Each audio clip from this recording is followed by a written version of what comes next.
Hi అండి.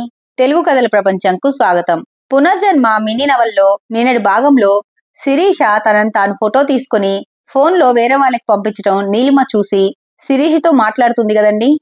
తర్వాత ఏమవుతుందో ఇవాళ చూసేద్దాం. నేను తప్పు ఒప్పు మాట్లాడటం లేదు. నువ్వు చేస్తున్న పని ఎంత ప్రమాదమో చెప్తున్నాను. అర్ధనగ్నంగా ఫోటో తీసుకోవటం అన్నది. అర్ధనగ్న ఫోటో అంటున్నారు. అసలు ఇది నా ఫోటో అని మీరెలా అనుకుంటున్నారు? ఇది నా ఫోటో కాదు. నెట్ మీద డౌన్లోడ్ చేశాను. కుతూహలంగా చూస్తున్నాను. నీలిమ అవాక్కయింది. ఏం మాట్లాడటం లేదు. ఇందులోది నా ముఖమే కాదు. నేను వేసుకునే డ్రెస్ కనిపించట్లేదు. అసలు ఇది నా ఫోటో అనటానికి రుజువేమిటి అన్నది. నీలిమ నోట మాట లేదు. అనవసరంగా నా విషయంలో జోక్యం వద్దు. క్లాసులో లెసన్స్ చెప్పండి. మీ శాలరీ మీకు వస్తుంది అంది. నీలిమ చూస్తుండగానే శిరీష చెయ్యి బ్లాక్బెర్రీ ఫోన్లో సెండ్ అనే సంజ్ఞ మీదకు వెళ్ళబోయింది. నీలిమ ఒక్క ఉదుటున శిరీష చెయ్యి పట్టుకుంది. శిరీష, నేను తప్పు అని నీకు చెప్పటం లేదు. ఏది తప్పు ఏది ఒప్పు అన్న విషయం మీద ఎంతసేపైనా సిద్ధాంతాలు చెయ్యొచ్చు. నువ్వు చేస్తున్న పని ప్రమాదమని హెచ్చరిస్తున్నాను. ఆ ఫోటో ఎవరికీ పంపకు. దాన్ని రిలీజ్ చెయ్యి అన్నది. శిరీష నీలిమ చేతిని విదిలించుకొని వెళ్ళిపోబోయింది. నీలిమ ఊరుకోలేదు. చదువుకునే రోజుల్లో ఎస్సీసీలో ఉండటం వల్లనేమో ఎటువంటి విపత్కర పరిస్థితుల్లోనైనా ఎలా రియాక్ట్ అవ్వాలో ఆమెకు కొట్టిన పిండి. గేమ్స్ కూడా బాగా ఆడేది. శిరీష చేతిలో ఫోన్ తీసుకోవడం, తన బ్యాగ్ తెరవటం, బ్లాక్బెర్రీని అడుగున పెట్టటం, జిప్ మూసేయడం క్షణాల్లో పూర్తి చేసింది నీలిమ. శిరీష కోపంతో ఆవేశంతో ఊగిపోయింది. నా ఫోన్ నాకు ఇచ్చేయండి అంది. ఫోటో డిలీట్ చేసి ఇస్తా అన్నది శిరీష. ఇంకో ఫోటో తీసుకుంటే ఏం చేస్తారు? అంటే ఒక ఫోటో తీసుకున్న మాట నిజమేనన్నమాట. శిరీష, నీ హితాన్ని కోరి చెబుతున్నాను. నువ్వు చాలా రిస్క్ తీసుకుంటున్నావు. ఇలాంటి ఫోటోలు పరాయి వారికి పంపడం ప్రమాదం. నేను పరాయి వాళ్ళకి పంపటం లేదు. నా క్లోజ్ ఫ్రెండ్కి పంపుతున్నాను. అయితే సెల్ ఫోన్ వెనక్కి ఇవ్వను అన్నది. ఇంకోటి కొనుక్కుంటా. నన్నెవరూ ఆపలేరు అంది శిరీష. అలాగా అంది నీలిమ. నీలిమ కంఠంలో మొదటిసారిగా కాఠిన్యం కనిపించింది. అంతవరకు ఆమె మృదువుగా శిరీషకు నచ్చజెప్పి ఫోటోను డిలీట్ చేద్దాం అనుకుంది. ఈ విషయం ఎవరికీ చెప్పకుండా వదిలేద్దామని కూడా అనుకుంది. శిరీష చదువుల్లో సరస్వతి కాకపోయినా యావరేజ్ స్టూడెంట్. ఆమె భవిష్యత్తుకు తనెందుకు నాశనకారి కావాలని నీలిమ అనుకొని శిరీషతో మృదువుగానే మాట్లాడింది. నువ్వు ఒక సెల్ ఫోన్ తీసుకుంటే నేను ఇంకొకటి కొనుక్కుంటాను అనే దాకా శిరీష వెళ్లేసరికి నీలిమ ఊరుకోలేకపోయింది. అలాగే ఇంకో సెల్ ఫోన్ కొనుక్కొని ఫోటోలు తీసుకుంటావా? అలాగే కానివ్వు. ఈ సెల్ ఫోన్ నీ ఫోటోతో సహా ప్రిన్సిపల్ చేతిలో ఉంటుంది. ఆ పైన మీ అమ్మా నాన్నల కళ్ళ ముందు ఉంటుంది. శిరీష శిలలా కదలకుండా నిల్చుంది. ఆమె మనసుని ఆక్రమించుకున్న కోపం వెనక్కి వెళ్లి ఆ స్థానాన్ని భయం ఆవరించింది. కోపమైతేనేం, భయమైతేనేం వివేకాన్ని, విఘ్నతను జయిస్తాయి. మొదటి నుంచి శిరీషకు తను చేస్తున్న పని వల్ల కలిగే కష్టనష్టాలు పట్టలేదు. ఇప్పటికీ తాను చేస్తున్న పనిలోని ప్రమాదం ఆమెకు తెలియటం లేదు. ఎలాగైనా సెల్ ఫోన్ని లాక్కోవాలి. తనకు నచ్చినట్లుగా ఫోటోను సెండ్ చేయాలి అనుకుంది. మేడం, ఫోన్ ఇచ్చేస్తారా లేక లాక్కోవాలా అంది. నీలిమ మాట్లాడకుండా నడిచి వెళ్ళిపోబోయింది. శిరీష ఒక్కసారిగా ఆమె మీదకు దూకి బ్యాగ్ లాక్కోబోయింది. నీలిమ బ్యాగ్ని వదలలేదు. శిరీష ఆమెను గట్టిగా పట్టుకొని బ్యాగ్ గుంజుకోబోయింది. ప్రయత్నం విఫలం అవటంతో నీలిమను గట్టిగా తోసేసింది. అమ్మా అంటూ కిందపడ్డ నీలిమ నుదుటికి రాయి తగిలి రక్తం కారసాగింది. బోర్లా పడిపోయిన నీలిమ వంక చూస్తున్న శిరీషలో కోపంతో కూడిన భావాలు పూర్తిగా పోయాయి. కేవలం భయమే మిగిలింది. ఏం చెయ్యాలిప్పుడు? మేడం కింద పడిపోయింది. రక్తం కారుతోంది. ఎవరినైనా పిలుచుకొని రావాలా? మేడం ఎలా పడిపోయారని అడిగితే ఏం చెప్పాలి? ప్రస్తుతానికి ఆవిడ జారి పడిపోతే తాను దూరం నుంచి చూశానని చెప్తే సరి అనుకుంది. ఆవిడ స్పృహలోకి వచ్చాక విషయం అప్పుడే చూసుకుందాం. పోనీ వదిలేసి తన దారిన తాను వెళ్ళిపోతే ఎవరో ఒకరు చూసి ఆవిడను డాక్టర్ దగ్గరకు తీసుకువెళ్లడమో డాక్టర్ని తీసుకురావడమో చేస్తారు. ఛా, అదేం పని? తను తోసేసింది. తనే ఆవిడను కాపాడాలి అనుకుంది.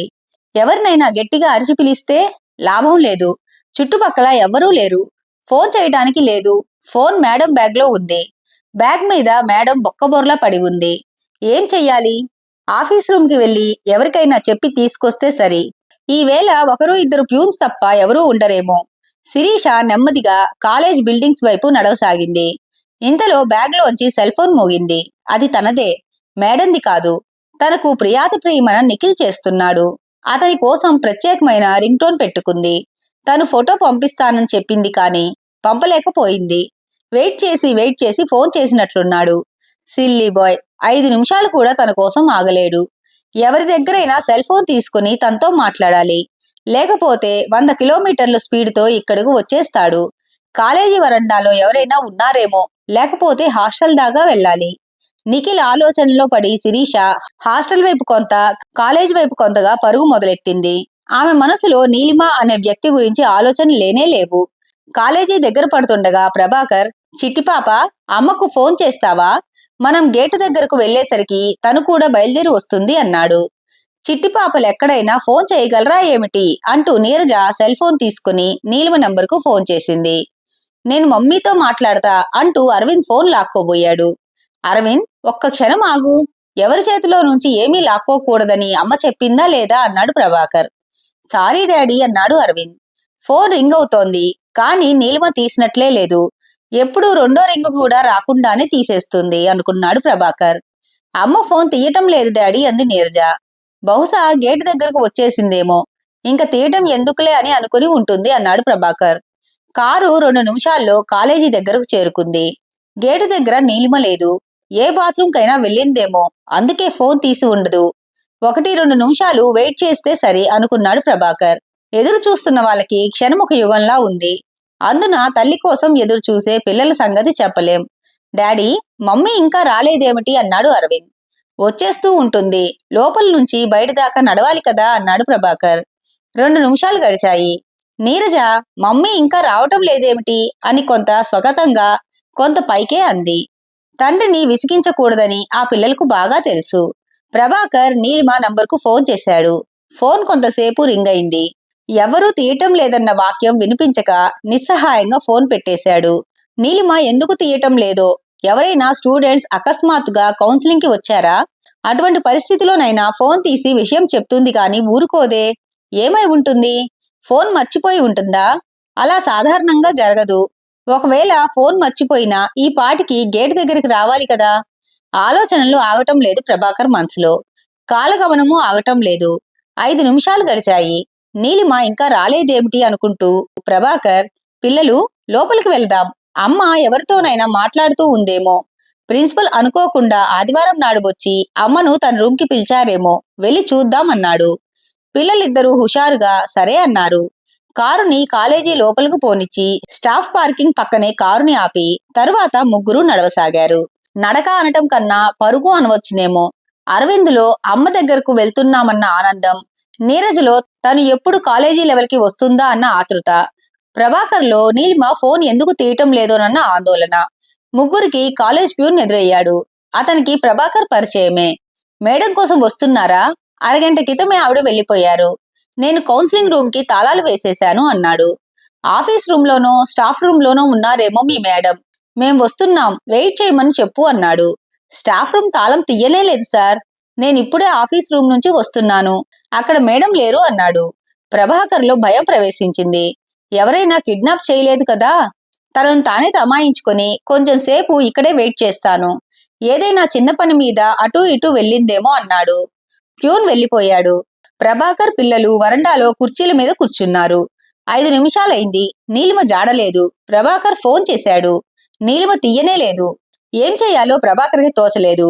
అరవింద్ ఏడవటానికి సిద్ధంగా ఉన్నాడు. నీరజ కన్నీళ్ల పర్యంతంగా ఉంది. పిల్లల్ని ముందుగా సముదాయించాలి.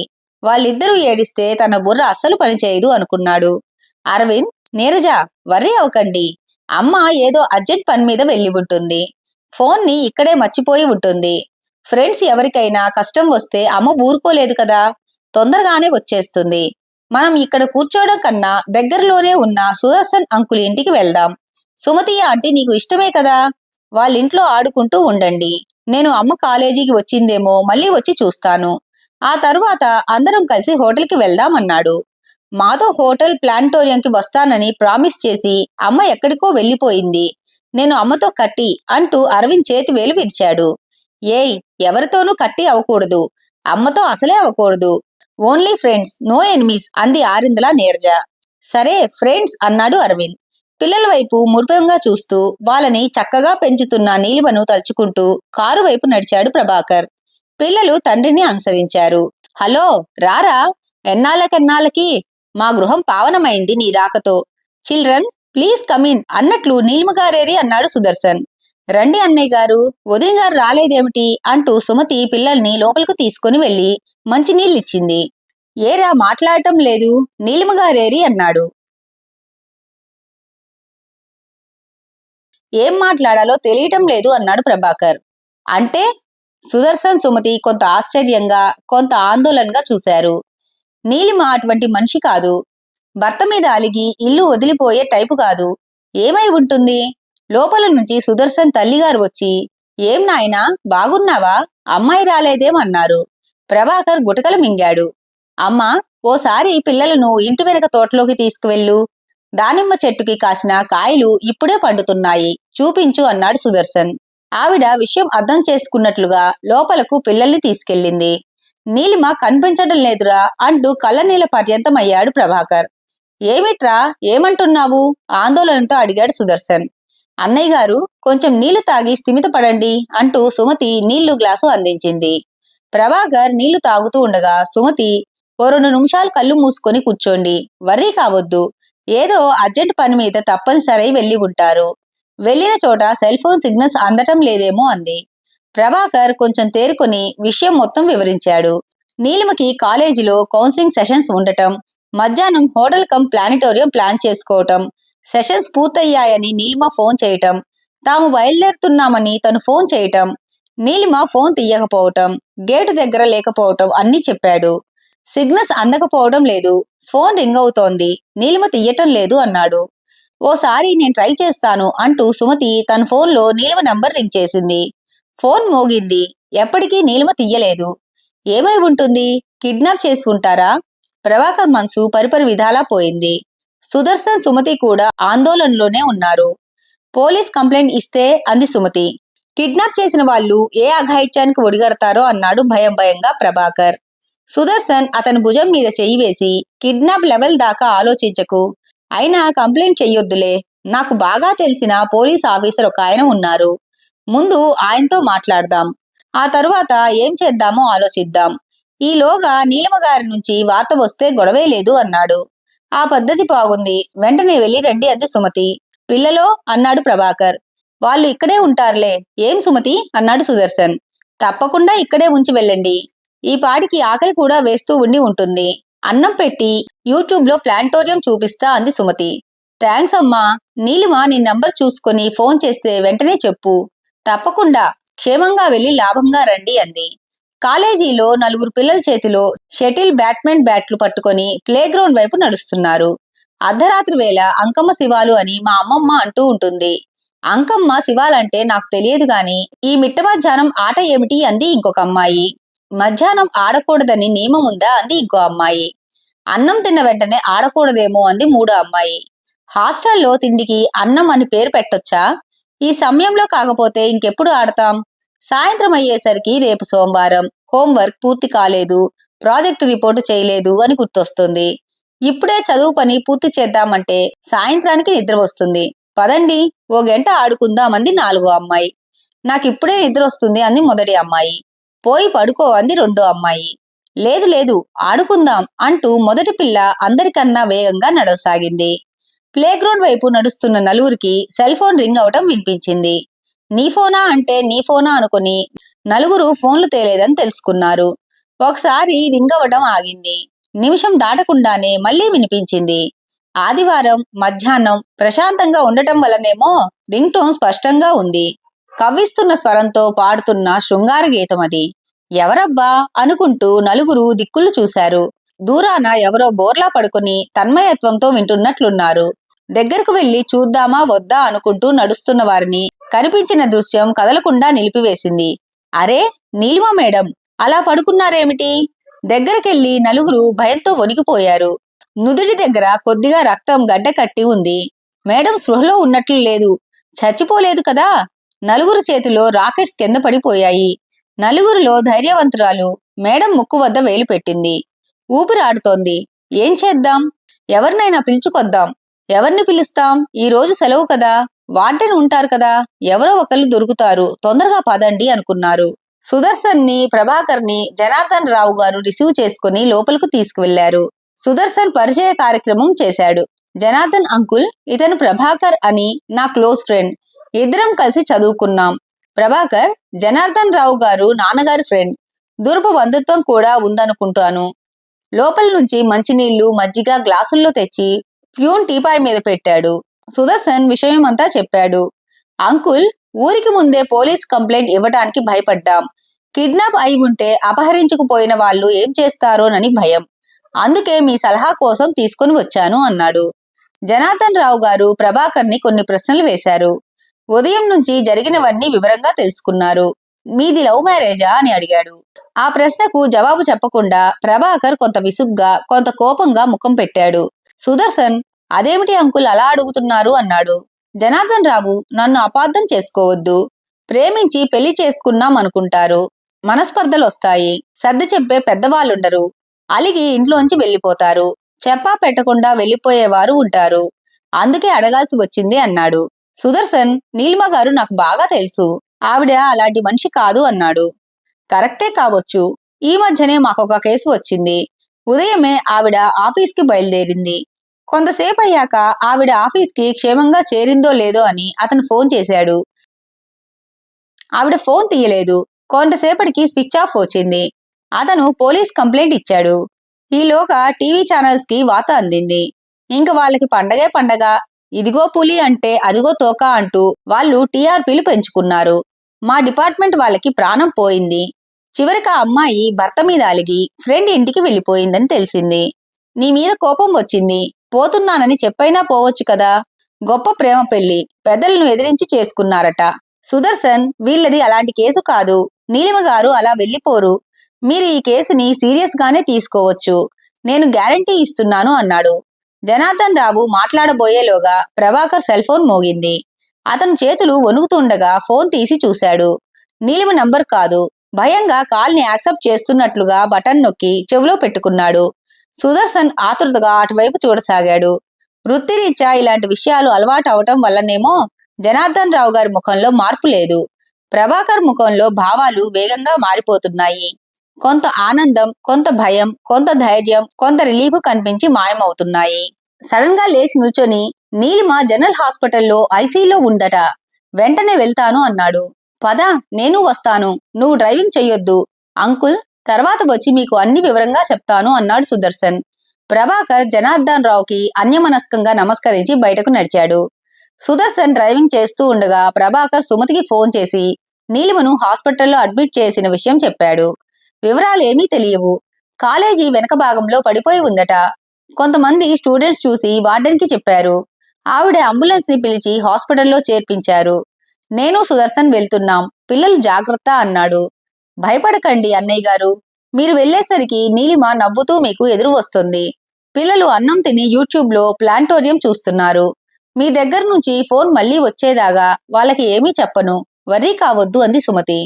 సుమతి మాటలు నిజం కావాలి భగవంతుడా అంటూ కళ్ళు మూసుకున్నాడు ప్రభాకర్. హాస్పిటల్ లాడ్జ్లో కాలేజీ ప్యూన్ ఎదురై ప్రభాకర్ సుదర్శన్లను లోపలికి తీసుకుని వెళ్లాడు. ఐసీలో ఉన్న నీలిమ గ్లాస్ డోర్ లో నుంచి బయట వాళ్లకు కనిపిస్తోంది. హాస్పిటల్లోకి ఎన్నిసార్లు ఎంతమందిని చూడటానికో అడుగుపెట్టినా ప్రభాకర్ కి ఈనాటి పరిస్థితి తట్టుకునేలాగా లేదు. ఏమవుతుందో నీలిమకు? హాయిగా ఇంటికి వస్తుందా? నా బ్రతుకుని బుగ్గు చేయకు తండ్రి అనుకుంటూ కదలలేకుండా కూలబడిపోయాడు అతను. సుదర్శన్, కాలేజీ ప్యూను కలిసి అతన్ని నెమ్మదిగా లేవనెత్తి కుర్చీలో కూర్చోబెట్టారు. అక్కడే ఉన్న వార్డెన్, ప్రిన్సిపల్ స్వాంతన వాక్యాలు పలికారు. టెస్టులన్నీ పూర్తయ్యాయి. గుండె మామూలుగానే కొట్టుకుంటున్నది. ఇంటర్నల్ డ్యామేజ్ ఉందో లేదోనని పరీక్ష చేసి చూశారు. త్వరలోనే తెలుస్తుందట అంది ప్రిన్సిపల్. నీలిమ గారు కాలేజీ వెనకవైపుకి ఎందుకు వెళ్లారో, అక్కడ అలా ఎందుకు పడిపోయారో తెలియటం లేదు అంది వార్డెన్. ప్రభాకర్ ఏమీ మాట్లాడలేదు. గంట గడిచింది. డాక్టర్ గారు రమ్మంటున్నారన్న వార్త వచ్చింది. ప్రభాకర్, సుదర్శనలతో పాటు వార్డెన్, ప్రిన్సిపల్ కూడా డాక్టర్ రూమ్ కి వెళ్లారు. ఆయన ధైర్యం చెప్తూ మాట్లాడాడు. ఏం పర్వాలేదు. వర్రీ అయ్యే పనేమీ లేదు. ఇంటర్నల్ ఆర్గాన్స్ అన్ని బ్రహ్మాండంగా ఉన్నాయి. బ్లడ్ క్లాటింగ్ కూడా తొందరగానే అయింది. ఎక్కువ రక్తం బయటకు పోతే కష్టమయ్యేది. మీరు హాయిగా ఇంటికి వెళ్లి రెస్ట్ తీసుకోండి. రేపు ఈ పాటికి పూర్తి స్పృహ రావచ్చును అన్నాడు.